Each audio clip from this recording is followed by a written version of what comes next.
भारत ने ऑपरेशन सिंदूर के जरिए पाकिस्तान में 100 किलोमीटर अंदर तक घुसकर आतंकियों के ठिकानों को निस्तेनाबूद किया था।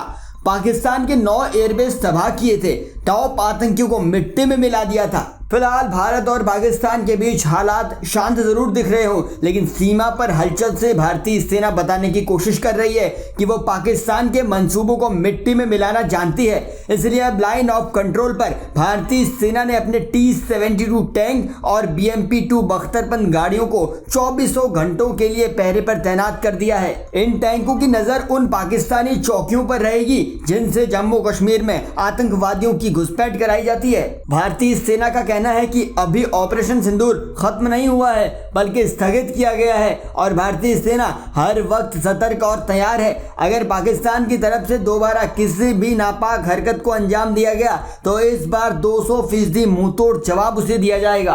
भारतीय सेना के ऑपरेशन सिंदूर की उस रात को पाकिस्तान की चौकियों और उनके आतंकी अड्डों को कैसे मिट्टी में मिलाया गया था, इस पर भारतीय चौकी पर तैनात जवान ने बताया है। आप पूरा वीडियो डिस्क्रिप्शन बॉक्स में दिए गए लिंक से देख सकते हैं। ये तकरीबन 7 मई रात्रि के 1:30 या 35 मिनट के दौरान की कार्रवाई है। सबसे पहले सीज फायर का उल्लंघन पाकिस्तान ने किया था।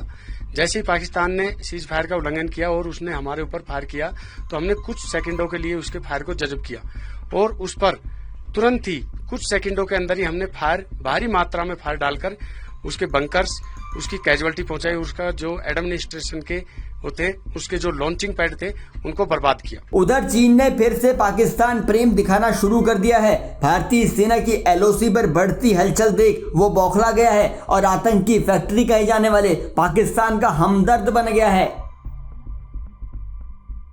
चीन अपनी 5वीं पीढ़ी के स्टील्थ फाइटर जेट J-35A की डिलीवरी पाकिस्तान को तेजी से करने जा रहा है, जिससे बीजिंग और इस्लामाबाद के बीच रिश्ते फिर से सुर में सुर मिलाते नजर आ रहे हैं। सोर्सेज के माने तो इस्लामाबाद को इस अगस्त 2025 की शुरुआत में ही 30 नए J-35A जेट का पहला बैच मिलने की उम्मीद है। कहा जा रहा है कि चीन ने पाकिस्तान को इन लड़ाकू विमानों पर 50% छूट देने की पेशकश भी की है। दरअसल चीन आतंकियों के पनाहगार पाकिस्तान को ये खेप इसलिए भेज रहा है क्योंकि पाकिस्तान ने इस बार भारत के कई शहरों पर ड्रोन हमले, यहां तक कि मिसाइल हमले करने की हिमाकत तक की है।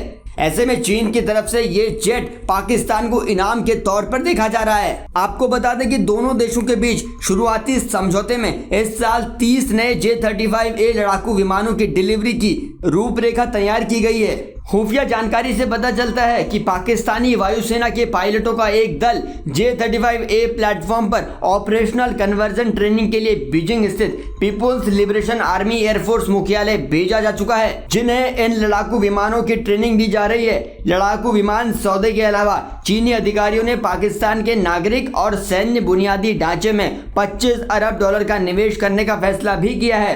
इस निवेश का उद्देश्य चीन पाकिस्तान आर्थिक गलियारे यानी CPEC के दूसरे चरण कार्यक्रम के तहत दोनों देशों के बीच संबंधों को और मजबूत करना बताया जा रहा है। पाकिस्तान के हिमायती देशों को यह नहीं भूलना चाहिए कि ऑपरेशन सिंदूर अभी खत्म नहीं हुआ है, सिर्फ रोका गया है। दुश्मन को भारी भरकम नुकसान पहुंचाने के बाद भारतीय सेना की चेतावनी है कि पाकिस्तान के आकाओं ने अगर कोई भी नापाक हरकत की तो उनके कई फीसदी इलाकों को मिट्टी में मिलाकर रख देगी वो। चीन जिस तरह से लड़ाकू विमानों की खेप भारत के दुश्मन देश पाकिस्तान को भेज रहा है, इस पर आपकी क्या राय है कमेंट बॉक्स में लिखकर बताइएगा। और देश और दुनिया की खबरों को आसान भाषा में जानने के लिए जुड़े रहिए जनसत्ता के साथ।